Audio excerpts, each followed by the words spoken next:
বিয়ের আগে গার্লফ্রেন্ডের প্যারা, বিয়ের পরে বউয়ের প্যারা, প্যারায় প্যারায় পুরুষের জীবন শেষ। পুরুষের এই জীবন শেষ হওয়ার হাত থেকে বাঁচানোর জন্য আমরা একটি সংগঠন গঠন করেছি, যার নাম হলো পুরুষ জাগরণ সোসাইটি।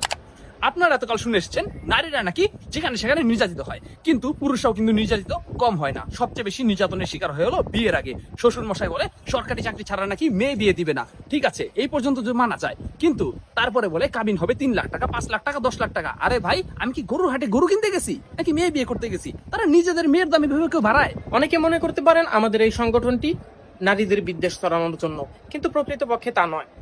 যে কোনো নারীবাদী সংগঠন যেমন নারীদের পক্ষে কথা বলে থাকে, আমাদের এই পুরুষ জাগরণ সোসাইটিটি পুরুষদের পক্ষে কথা বলবে। পুরুষদের অধিকার আদায়ে আমাদের কার্যক্রম অব্যাহত থাকবে। পাশাপাশি কোনো জায়গায় যদি নারীদের অবমূল্যায়ন হয়, সেক্ষেত্রেও আমরা প্রতিবাদ করে যাব।